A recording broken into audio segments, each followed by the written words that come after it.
Assalamu alaikum everyone. Welcome to the Reconnect series. I hope you are doing well and I'm good too, Alhamdulillah. Okay, so continuing living our life as creative self. हमने अब देखा कि creative life style क्या होता है, creative self किसे कहते हैं, हम कैसे बन सकते हैं हम किस तरह से अपनी क्रिएटिव लाइफ की तरफ वापस आ सकते हैं, क्रिएटिव लाइफ स्टाइल की तरफ या अपनी क्रिएटिव सेल्फ की तरफ। इसमें हमने ये भी देखा कि अगर हम ऐसा नहीं कर पा रहे हैं तो इसका मतलब नर्वस सिस्टम रेगुलेशन में कुछ मसले हैं। फिर हम वो देखेंगे कि नर्वस सिस्टम रेगुलेशन हम कैसे कर सकते हैं, हम उसे प्रैक्टिस करेंगे। फिर हम अपनी हैबिट्स को बिल्ड करेंगे, क्रिएटिव लाइफस्टाइल वाली हैबिट्स को बिल्ड करेंगे, अपनी क्रिएटिव सेल्फ को नरिश करेंगे, नर्चर करेंगे। तो हम इस चीज को, इस टारगेट को अचीव कर पाएंगे, which is to live a creative lifestyle, to live a creative life. इसमें एक चीज जो बहुत इंपॉर्टेंट है वो ये है कि हम ये चीज देखें कि हम जो क्रिएट कर रहे हैं वो हम कैसे कर रहे हैं। हमारे हमारे इमोशंस और हमारी फीलिंग्स, हमारी थॉट्स बहुत अहम वैल्यू रखती हैं जो हम क्रिएट कर रहे हैं उस पे। हम अक्सर देखते हैं कि एक तो पहली बात ये कि हमने हमारा मेजर टारगेट अपने आप को अपनी अवेयरनेस की तरफ जाना है। This is what reconnect series is about. हम अपनी अवेयरनेस की तरफ जब जाते हैं तो हम देखते हैं कि हम पता चलता है कि हम कौन हैं, हमारी ज़ात है क्या, हमारे अंदर क्या है, हमें क्या इम्प्रूवमेंट की ज़रूरत है या नहीं है। मैं अक्सर सुनती हूँ कि लोग कहते हैं कि मैं ऐसे ही हूँ या मैं ऐसा ही हूँ। और कैसा होना सही है, ये चीज़ अल्लाह ने हमें बता दी है और हमें उसको पूरा करना है। क्रिएटिविटी में पॉजिटिव आर्ट भी है, नेगेटिव आर्ट भी है।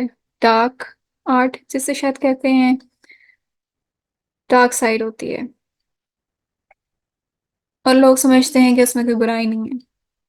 ठीक है जी, नहीं बुराई आपके लिए, आपको लगता है, लेकिन अल्लाह ने इजाजत नहीं दी उसकी, तो इसका मतलब वो सही नहीं है।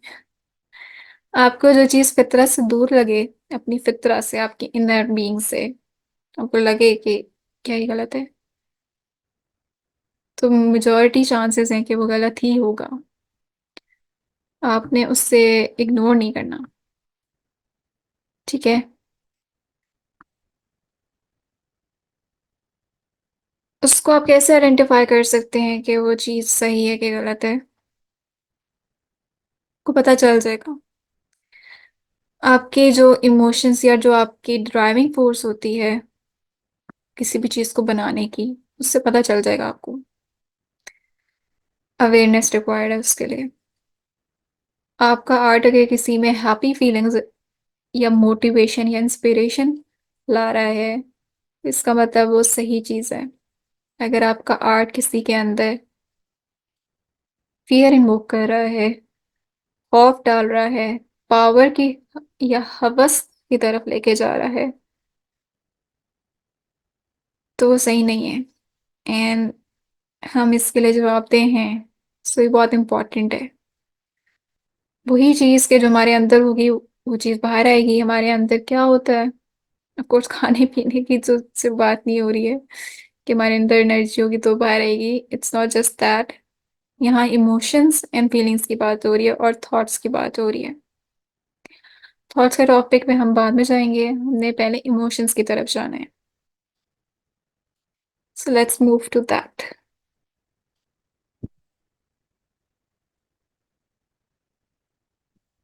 इमोशंस को समझना क्यों जरूरी है, वही बात कि इमोशंस हमारे अंदर एक बहुत मेजर रोल प्ले करते हैं। और सम टाइम्स, बल्कि मोस्ट ऑफ द टाइम्स, हम इमोशंस पर बात करना पसंद नहीं करते। मैं तो नहीं करती, मुझे नहीं पता था, क्योंकि हमारे यहाँ ये बात नहीं की जाती होती थी। इमोशनल होने का मतलब था कि आप वीक हैं, और आप वीक नहीं होना चाहिए, आपको तो स्ट्रांग होना है। हालांकि ये बहुत गलत मिथ ही थी और ये गलत चीज थी, क्योंकि इसने मुझे अपने आप से कनेक्शन में बहुत मसला हुआ, मुझे अपने आप से डिसकनेक्शन की तरफ ये मुझे ले गया। एंड मुझे नहीं पता था लंबे अरसे तक कि अपनी इमोशंस को सुनते कैसे, मुझे चाहिए क्या, मैं सोच क्या रही हूँ, मुझे महसूस क्या हो रहा है। सोच क्या रही हूँ वो तो चलो समझ आ जाता होता था, लेकिन ऐसा क्यों सोच रही हूँ ये नहीं पता होता था। सो अपनी इमोशनल अवेयरनेस बहुत जरूरी है। लिख लें ये बात, अमल भी कर लें प्लीज। इमोशनल अवेयरनेस होगी तो हम इमोशनली मेच्योर होंगे। इमोशनली मेच्योर होंगे तो हम जिंदगी अच्छी गुजार सकते हैं, अपने कनेक्शंस और अपने रिलेशनशिप्स बेहतर बना सकते हैं। अगर ऐसा नहीं है तो बहुत सफर करेंगे। एंड जो लोग इमोशनली इमेच्योर होते हैं और फिर वो शादी कर लेते हैं, उसके बाद उनके रिलेशनशिप सफर करते हैं। स्पेशली स्पाउसल रिलेशनशिप सफर करता है और फिर बच्चे बहुत सफर करते हैं। तो प्लीज अपने आप को इमोशनली मेच्योर कर लें, बहुत जरूरी है। Learn about emotions, learn about how to be aware of emotions and उनको रेगुलेट कैसे करना है। भागना नहीं है अपने इमोशन से, उनको रेगुलेट करना है ताकि वो फ्लो में आए और आप बेहतरी से अपनी जिंदगी गुजारें। Healing is a deep remembering that the medicine we seek lies within meeting the self more deeply. हमारी हीलिंग, जो लोग हीलिंग की जर्नी पे चलते हैं, बिकॉज आई एम सीइंग बहुत लोग हैं इस जर्नी पे, आप बहुत सी यूथ है हमारे, मेरे जितने लोग, मेरी जनरेशन के लोग हीलिंग पे काम कर रहे हैं क्योंकि अब इसकी अवेयरनेस आ गई है कि हीलिंग कोई चीज़ है। लेकिन हीलिंग का तरीका यही है कि अपने आप को गहराई में समझें, अपने आप से मिलें, अपने आप से मुलाकात करें, अपने आप को देखें कि कहाँ पे क्या चीज़ रिक्वायर्ड है। वहां पे दवा तभी करेंगे जब पता होगा कि जख्म है क्या और कहाँ है। और जब वो जख्म पे मरहम आप लगा देंगे, हीलिंग तभी होगी। अगर आपको नहीं पता, आप क्या पूरी बॉडी पे मरहम लगा के बैठ जाएंगे, मतलब पागल है क्या? ठीक है। तो ये चीज आपको पता होगी, आपने एक्टिवली सीख करना है, अपने आप को एक्टिवली आपने जानना है, फिर ही फायदा होगा। That's it. So let's talk about emotions. What people think being emotional means. Emotional हम समझते थे, अब तक ये पता था कि इमोशनल होने का मतलब लोग कहते हैं कि अनप्रोफेशनल है, बंदा वीक है, कमजोर है, इरेशनल है, बेवकूफ है या फजूल की बातें कर रहे हैं। असल में इसका तो मतलब है कि यू आर ह्यूमन। अल्लाह ने डाले हमारे अंदर इमोशंस, हम खुद से तो नहीं लेके आए। और अल्लाह ने जो भी चीज़ दी है वो किसी मकसद से दी है। मैं अल्लाह का एहतराम करना है, अल्लाह की अजमत को जानना है कि हमें इमोशंस क्यों मिले हैं। और बहुत बड़ी चीज़ है ये, आपकी दफ़ा समझ आ जाए तो। आपकी प्रोटेक्शन यहीं से शुरू होती है। Emotions are the language of the soul. हम, हमारी जो सोल है, हमारा जो हार्ट है, वो इमोशंस के थ्रू बात करते हैं। एंड बहुत मजे की चीज़ ये है कि एक बुक है ब्रेने ब्राउन की, which is Atlas of the heart. And वो बुक अगर आप पढ़ेंगे तो उसमें उन्होंने 80+ इमोशंस की बात की हुई है। हमें सिर्फ गुस्सा, खुशी, गम, कुछ बेसिक चीज़ों का पता है, लेकिन इमोशंस के इतनी टाइप्स आपको ये पता है। So I told you that. And बहुत मजे की बुक है, डू रीड अबाउट इट। बड़ा मजा आता है जानने का कि गुस्से की भी बहुत, गुस्से के नीचे भी बहुत सारे इमोशंस होते हैं। तो हमें वो पता चले तो हम सही चीज समझ सकते हैं और उस पर काम कर सकते हैं। Recognizing emotions.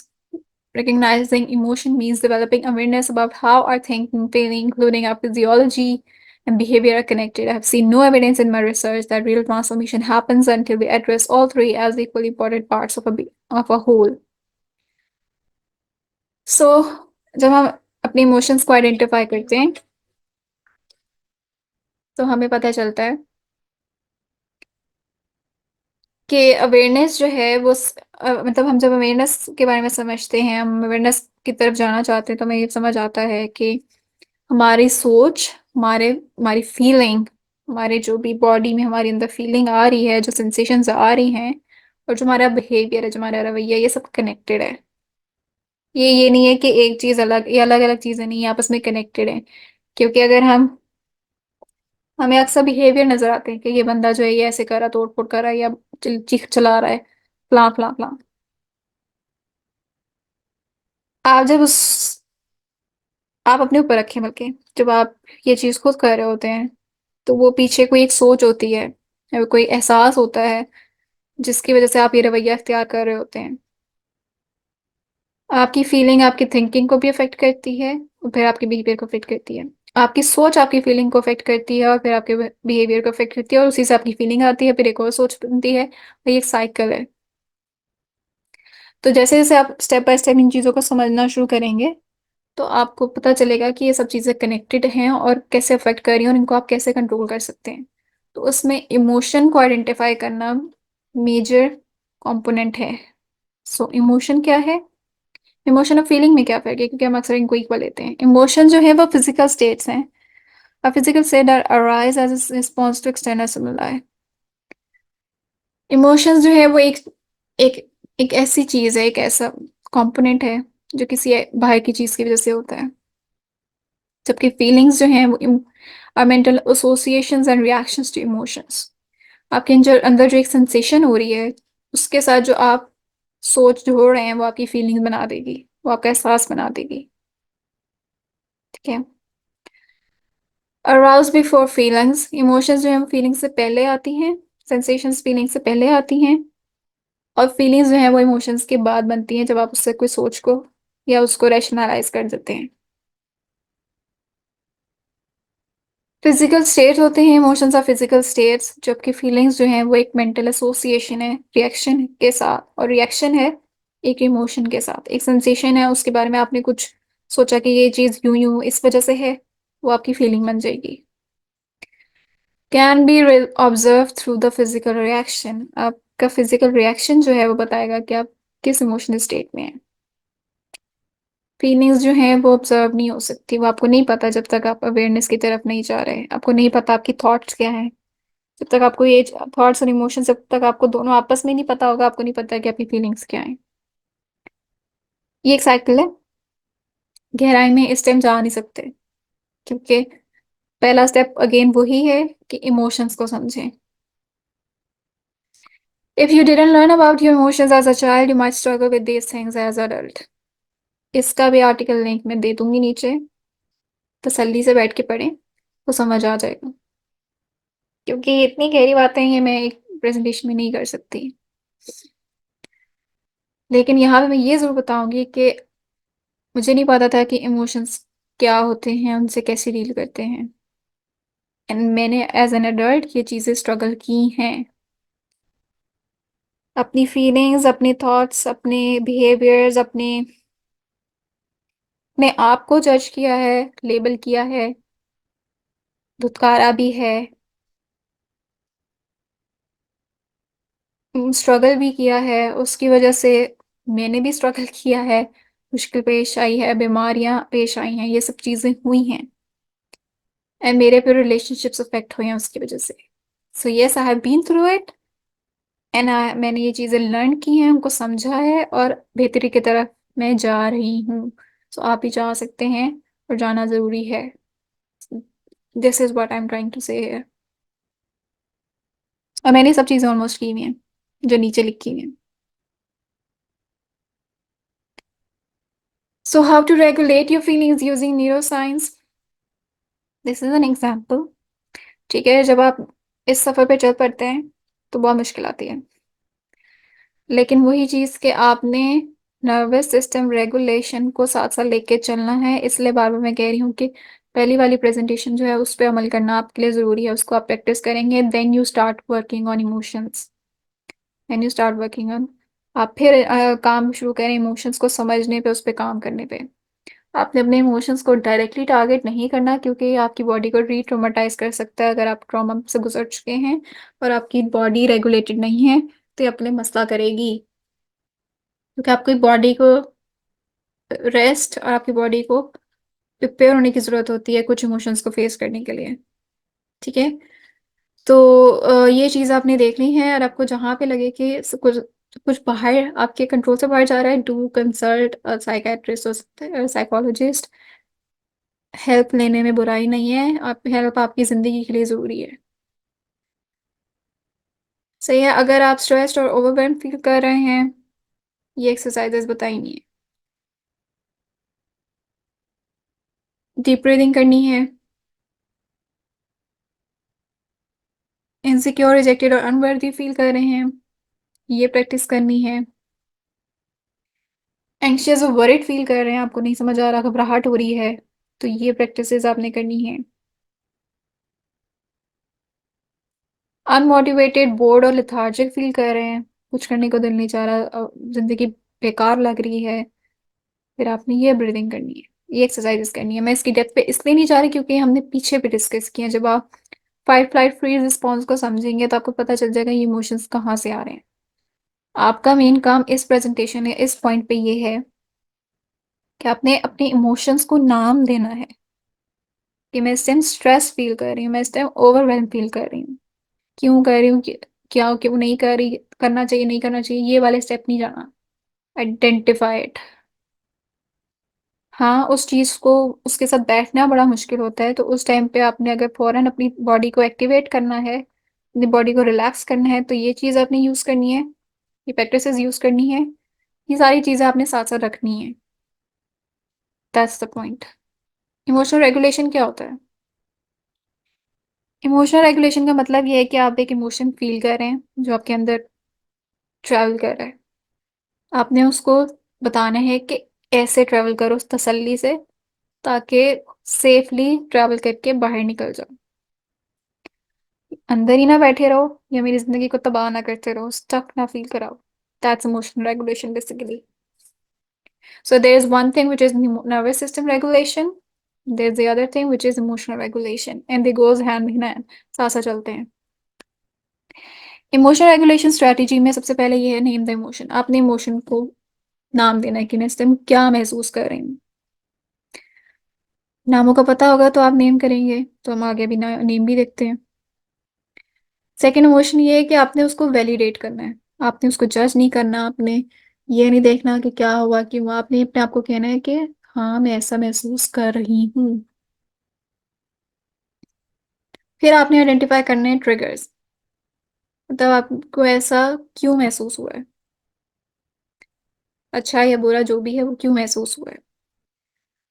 फिर आपने मेडिटेशन और माइंडफुलनेस की तरफ जाना है, क्योंकि समटाइम्स हमारे इमोशन इतने हैवी होते हैं कि हमें समझ नहीं आता हम कहाँ जाके अपना सर फोड़ें या हम क्या करें। तो फिर आपने मेडिटेशन और माइंडफुलनेस की तरफ जाना है, which is silence.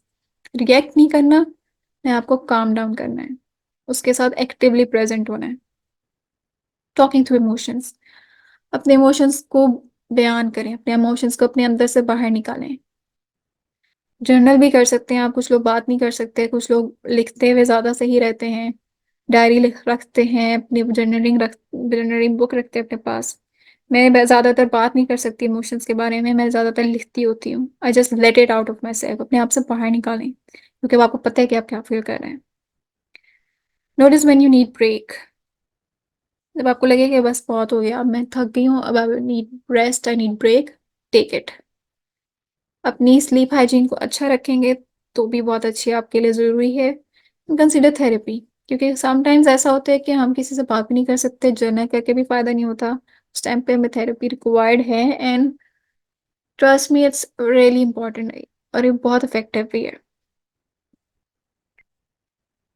Emotional literacy, यही कि हमारे लिए, हमें अपने इमोशंस की अवेयरनेस हो। इसके लिए क्या, इसको क्या कहते हैं, इसके लिए टर्म है इमोशनल लिटरेसी। हमारी इमोशंस को समझना, उसकी तालीम हासिल करना, उसके लिए हमें उसकी अवेयरनेस होना, उसके क्या टाइप्स हैं, इमोशंस को नाम देना, अंडरस्टैंडिंग इमोशंस, नाम उनको समझना कि ऐसा क्यों होता है, and then noticing it. Sometimes हमें नाम ही पता होता है, हमें समझ भी होती है, लेकिन हम उसे नोटिस नहीं कर रहे होते, हम आइडेंटिफाई करने के लिए रुकते ही नहीं है, पॉज ही नहीं करते कि हो क्या रहा है।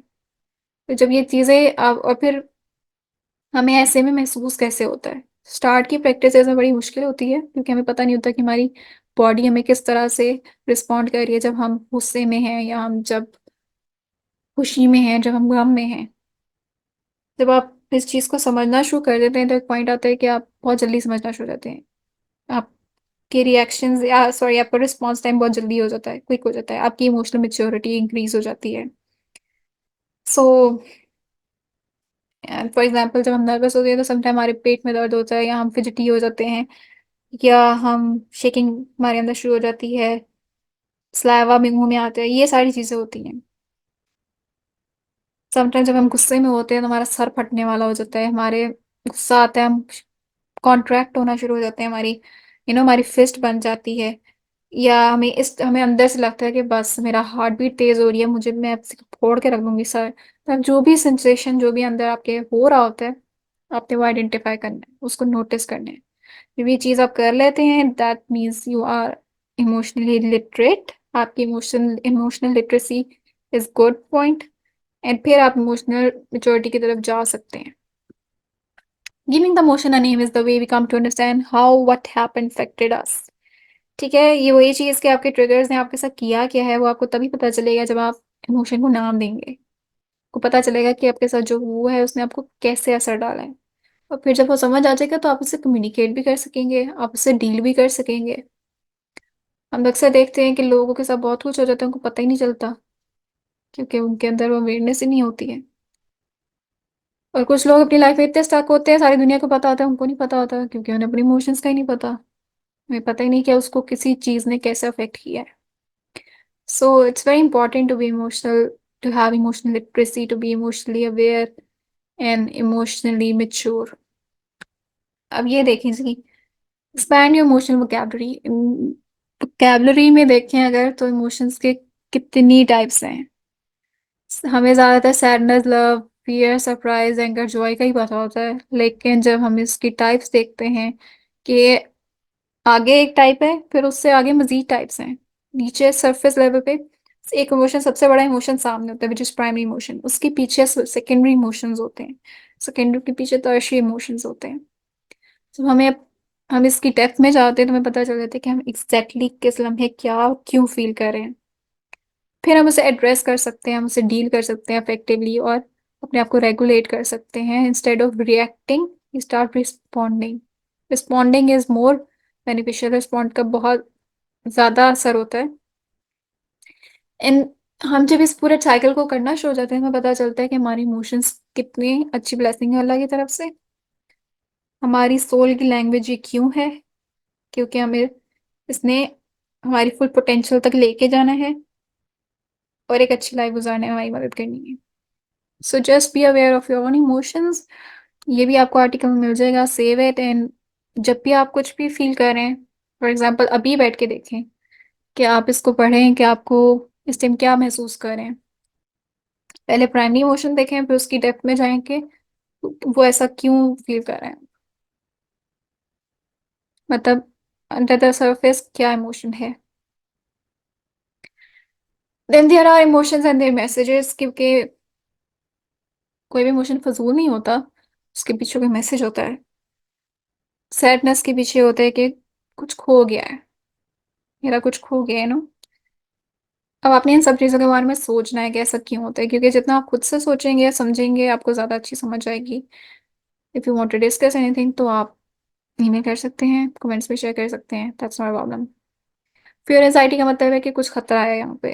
एंगर का मतलब है कि मेरे साथ ज्यादती हुई है, या मुझे तकलीफ हुई है, या मुझे किसी ने धमकाने की कोशिश की है ना, मेरे साथ कुछ गलत हुआ है, आपकी बाउंड्री क्रॉस हुई है, तो वहां पे एंगर आ जाता है। जॉय मीन्स कि भाई जिंदगी अच्छी है, मुझे अच्छा महसूस हो रहा है। शेम में है कि कुछ मेरे साथ कुछ गलत है, मैं गलत हूँ, मैं बुरी हूँ। गिल्ट में होता है कि मैंने कुछ गलत किया है जिसने मेरी वैल्यूज को वायलेट किया है। ठीक है, शेम और गिल्ट में ये फर्क होता है। ओवरवेलमिंग, ओवरवेलम्ड मीन कि कुछ जरूरत से ज्यादा है। लोनलीनेस मीन कि मैं अकेली हूँ, एंड उसकी वजह ये होती है, उसके पीछे अंडरलाइंग इमोशन ये होता है कि या तो मैं अनलव्ड फील कर रही हूँ कि मेरे पास कोई नहीं, मुझसे कोई प्यार नहीं करता, या मैं रिजेक्टेड फील कर रही होती हूँ। ग्रेटफुलनेस मीन कि मुझे और कुछ नहीं चाहिए, मेरे पास सब कुछ है जो मुझे चाहिए।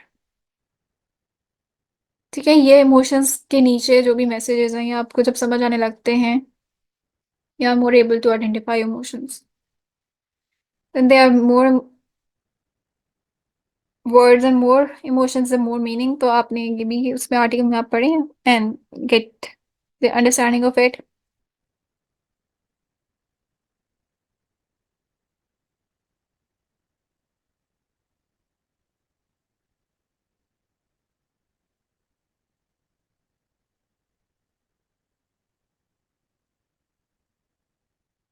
ना फिजिकल मैनिफेस्टेशन ऑफ इमोशंस हमारे बॉडी में हमारी इमोशंस की फिजिकल मैनिफेस्टेशन होती है। Sadness, anger, fear, shame. आप देखेंगे कि जब आप ऐसा महसूस कर रहे होते हैं तो आपकी बॉडी में फिजियोलॉजिकल चेंजेस आ रहे होते हैं, वो इस वजह से आ रहे होते हैं। और समटाइम्स हमें ये चीज़ पे बहुत रिसर्च हो चुकी है कि बॉडी कीप्स द स्कोर। हमारे अंदर कुछ क्रॉनिक पेन्स होती हैं, हमें नहीं पता होता वो क्यों हैं, हमारी रिपोर्ट्स क्लियर हैं, लेकिन वो कुछ इमोशंस जो हमारे अंदर स्टक होते हैं वो उनकी वजह से होती हैं। और ये नेगेटिव इमोशंस ही होते हैं। और जब आप स्पिरिचुअल हीलर्स के पास जाते हैं तो वो आपको इमोशंस जो आपके अंदर स्टक इमोशंस हैं उनको आइडेंटिफाई करने में हेल्प करते हैं। और फिर उसके साथ वो आपको हेल्प करते हैं कि आप उन्हें लेट गो करते हैं। इस्लाम में इसे तज़किया कहते हैं, प्यूरिफिकेशन कहते हैं, और ये बहुत ज़रूरी है क्योंकि आपकी ज़िंदगी आप स्टक नहीं रह सकते ज़िंदगी में। और इमोशंस चूंकि दिल से रिलेटेड होते हैं तो अपने अपने आप अपना हार्ट आप रिलीज करेंगे, ओपन करेंगे, उससे इन सारी चीज़ों का तज़किया करेंगे, तो आपकी एनर्जी फ्लो अच्छा होगा, आपकी ज़िंदगी बेहतर होगी और आप बहुत चीज़ें करने के अच्छी चीज़ें करने के काबिल हो जाएंगे। और आपकी क्रॉनिक पेन्स भी कम हो जाएंगे, सबसे बड़ी बात। 9 things emotions try to tell you. ठीक है, ये सारी डिफरेंट चीज़ें हैं क्योंकि हमारे लिए अंडरस्टैंड करना बहुत ज़रूरी है अपने इमोशंस को। सो हमने इनकी गहराई में जाना है, पढ़ना है कि क्या हम क्या महसूस करें, क्यों महसूस करें, और फिर आपने वो चीज़ें आइडेंटिफाई करनी कि ये चीज़ें कहाँ कहाँ आपकी ज़िंदगी में हैं और हो रही हैं। Just face them, that's it.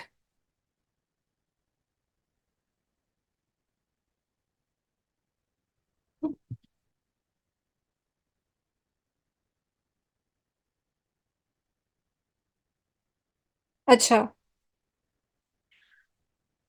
एक चीज़ होती है कि जब हमें पता नहीं होता, जब हमें अवेयरनेस नहीं होती, हम अपने इमोशंस पे अमल हम बिहेव कर रहे होते हैं, हम एक्ट कर रहे होते हैं, वो एक अलग चीज़ है। और जब हमें पता नहीं होता और हम एक्ट कर रहे होते हैं तो ज़्यादातर डिस्ट्रक्शंस ही हो रही होती हैं या बेवकूफ़ी ही हो रही होती है, अडल्ट रिस्पॉन्स नहीं हो रहा होता हमारा। लेकिन एक्चुअल में इमोशंस चाह क्या रहे होते हैं, ये उसमें ये काफ़ी अच्छे एग्जांपल्स हैं जो उन्होंने बताया हुआ है।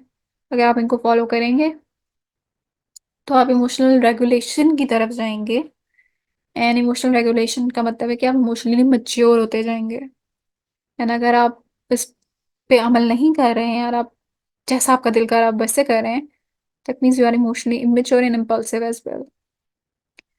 सो ये चीज़ भी आपने देखनी है। आपने एक्टिवली रिस्पॉन्ड करना है अपने इमोशंस को। जब आप आइडेंटिफाई कर लें आपको क्या महसूस हो रहा है, क्यों महसूस हो रहा है, क्या हुआ था, और वैलिडेट करें इमोशंस को, फिर उसके मुताबिक एक्ट करें, तो आप रिस्पॉन्ड कर रहे होंगे अपने आप को। So just be there with your self, make a great connection with your self, क्योंकि जब आप अपने आप से अच्छा ताल्लुक बना लेंगे, अपने आप को अच्छा ट्रीट करना शुरू हो जाएंगे, प्रैक्टिस बन जाएगी, आपकी हैबिट बन जाएगी, तो आप दूसरे के साथ भी ऐसा ही करेंगे और आपके रिलेशनशिप्स इनहांस होंगे और बहुत अच्छे से आपकी ज़िंदगी गुजरेगी इंशाल्लाह। How to cope with emotions. Okay, so there is this therapist जो कि बहुत अमेजिंग है, एंड शी सेज कि coping is not the right thing. आपने इंटीग्रेट करना है ना, आपने थ्राइव करना है ना, अपनी तरीके से रहना है। Cope is a temporary thing. Coping से मुराद ये है कि टेम्पररी फिक्स जिसको कहते हैं। लेकिन अगर एक कोई चीज़ है जिसको आप अपने अंदर इंटीग्रेट कर रहे हैं, then it's a positive thing, and आपने इंटीग्रेशन की तरफ जाना है। और क्योंकि इमोशंस वाला सफर जिसने बचपन से नहीं सीखा उसके लिए अडल्ट लाइफ में बहुत मुश्किल होता है। I agree with that. मैं उनका लिंक भी नीचे शेयर करूंगी, उन्होंने पूरी एक सीरीज बनाई है how to process your emotions पे। दैट्स अमेजिंग सीरीज, आप उससे अगर सुने, इंग्लिश में है लेकिन आप उससे सुने, जो चीज़ समझना है यू कैन आस्क मी। मैं ये बता सकती हूँ कि आप मुझसे पूछ सकते हैं, उसको डिस्कस कर सकते हैं, उर्दू में हम बात कर लेंगे। बट वो बहुत इफेक्टिव है। सो वही बात है, ये कोपिंग वाली बात जो है कि how to cope your emotions, ये जो ये पिक्चर्स मैंने शेयर की हैं ये अफेक्टिव और ये सही लेसन्स हैं। अफेक्टिव लेसन्स हैं इसलिए मैंने यहाँ पे शेयर किया है, but are the word coping methodologies I don't support that, उसको सपोर्ट नहीं करती। हेल्दी हैबिचुअल हैबिट चेंजेस जो हैं मैं उसको सपोर्ट कर रही हूँ यहाँ पे। सो फॉर एग्जांपल अगर आप अनवर्दी फील करें तो अपने आप को बताएं कि आपकी वर्थ जो है वो किसी कंपैरिजन से आइडेंटिफाई नहीं होती, या उससे नहीं आपको बता सकती कि आपकी वर्थ क्या है। अपनी वीकनेस को एक्नॉलेज करें, अपनी नीड्स को वैलिडेट करें, आपको क्या ज़रूरत है वो करें, सपोर्ट हासिल करें, अपनी नीड्स को खुद फुलफिल करें। ये साइकिल बहुत बड़ी चीज़ है इस पॉइंट पे आपके बताने के लिए, क्योंकि अगर आपको आइडेंटिफाइड नहीं है तो आप उसकी डेप्थ में नहीं जा सकते। हमारी जो नेक्स्ट प्रेजेंटेशन होगी उस पर हमने वर्थ पे बात करनी है, क्योंकि वर्थ तो इन इटसेल्फ बहुत बड़ा टॉपिक है। तो हम नेक्स्ट टॉपिक जो हमारा होगा वो वर्थ से रिलेटेड होगा, सेल्फ वर्थ से रिलेटेड। उसमें हम उसकी डेप्थ पे जाएंगे। लेकिन आइडेंटिफाई आपने इस पॉइंट पे करना है कि आपको ज़रूरत है क्या। इफ़ यू फील अनॉयड, अपने आइडेंटिफाई करें ट्रिगर्स कि आपको क्यों गुस्सा आया है, एंड फिर उन ट्रिगर्स को देखें कि उसमें आप क्या चेंजेस ला सकते हैं। मे बी आप बाउंड्रीज ऐड कर सकते हैं अपनी इमोशंस, क्योंकि इमोशन इमोनॉइड वाला तो इमोशन ही बहुत ज़रा गुस्से वाला है, घबराहट, घबराहट नहीं सॉरी, इरिटेशन वाला होता है। तो इसलिए आपको अपने आप को काम डाउन करने की ज़रूरत होती है। अपने अपने आप को काम डाउन करना है। एंजाइटी में भी आपके अब आप एंशियस फील कर रहे हैं तब भी आपने अपने आप को काम डाउन फील कराना है, क्योंकि एंशियस एंजाइटी का जो मुतरादिफ स्टेट है वो कामनेस है। You have to be there present here. तो काम करने की जो जो प्रैक्टिसेस आपने वो करनी है। अगर आपको लग रहा है दैट यू फील अनसीन, क्या मतलब आप इनविजिबल फील कर रहे हैं, आपको लग रहा है कि nobody is there, nobody can see you, तो अपने आप को खुद से पहले देखें। ठीक है, ये वो चीजें हैं जो आपने अपने साथ खुद करनी है, आपने किसी और की हेल्प से नहीं करनी है।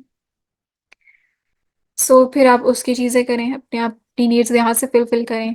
ठीक है, दिस साइकिल इज कनेक्टेड। आप जब यहाँ से अपने इमोशंस को समझेंगे, अपनी नीड को समझेंगे, आपको क्या रिक्वायर्ड है उसको समझेंगे, तो आपके लिए और मजीद बेहतरी हो जाएगी। जो हमारे पार्ट 1 में जो हमने चीजें देखी थी कि अपने आप से कैसे ताल्लुक बनाना है, क्रिएटिव सेल्फ पे कैसे जाना है, फिर your cup first, love languages, ये सब चीजें में आपकी हेल्प होगी। टूल्स एंड रिसोर्सेज वो हैं, यहाँ पे आपने उनको इम्प्लीमेंट करना है। Then again coming towards this feel wheel, इस ये थोड़ा डिफरेंट है, मैंने कहा कि थोड़ा एक डिफरेंट भी ऐड कर देते हैं, ऑलमोस्ट सेम ही है। लेकिन जब आपको ये चीज़ें बार बार रिपीट कर रहे हैं, क्योंकि ये चीज़ इम्पॉर्टेंट है। So the more you learn about it, आपको जितना ज़्यादा सीखेंगे आपके लिए उतना इफेक्टिव होगा। एंड जो गोल है वो ये है कि if you are getting more comfortable allowing yourself to feel how you feel, you are healing. जिन लोगों को अपनी फीलिंग्स को फील करने की आदत नहीं होती, महसूस करने की आदत नहीं होती, उसके साथ बैठने की आदत नहीं होती, वो बहुत मिजरेबल सिचुएशन से गुजरते हैं। स्टार्ट में बहुत मुश्किल होता है, they try to run away from it, वो गुस्से में आते हैं, रेयर रिएक्ट करना चाह रहे होते हैं। लेकिन जब आपको आप अपने आप को अलाउ करना शुरू कर देते हैं कि let's be here with it, avoid नहीं करना, छुपाना नहीं है, छुपना नहीं है इससे, उसका मतलब आप हील कर रहे हैं। एंड ये गोल होना चाहिए। Sit with it, that's the term we use, sit with your emotion, feel how you feel. क्योंकि जो चीज़ आप फील नहीं करेंगे आप उसे हील नहीं कर सकते। Coming towards, nothing heals while it's hidden। वही चीज जो मैंने सबसे पहले बोली थी कि हीलिंग तभी होगी जब हमें पता होगा कि हमें किस चीज को हील करना है, जख्म कहाँ पे है, कैसा है, और उसके लिए किस तरह का मरहम चाहिए। मरहम वही टूल्स और रिसोर्सेज हैं जो हमने फर्स्ट पार्ट में डिस्कस किए थे। आइडेंटिफाई कैसे करना है कि जख्म कैसा है, कितना गहरा है, क्या है, वो हमने अपने इमोशंस को नेम करके आइडेंटिफाई कर लेना है। क्योंकि अगर ये छुपा रहेगा, अगर हमें पता नहीं होगा, तो हम उसमें सफ़र करते रहेंगे, बीमार रहेंगे, उसके जरिए से रहेंगे, और वो हील नहीं होगा तब तक अफाका नहीं होगा। So you can't heal what's hidden, so just let it come to awareness. और अवेयरनेस में आने के लिए उस डिस्कम्फर्ट के साथ थोड़ी देर बैठे हैं, आस्ते आस्ते आप इसमें कंफर्टेबल होना शुरू हो जाएंगे। तो ये प्रैक्टिस आपने करनी है। And this is the main milestone towards your creative lifestyle, इंशाल्लाह। I hope you enjoyed it, आपको समझ आया होगा। You must have learn something. आप इस पे अगर काम करते जाएं, आपकी रिलेशनशिप्स बहुत अच्छे होते जाएंगे इंशाल्लाह। So thank you so much for listening. अपना ख्याल रखिएगा, take care of yourself and दुआ में याद रखिएगा। अल्लाह हाफिज।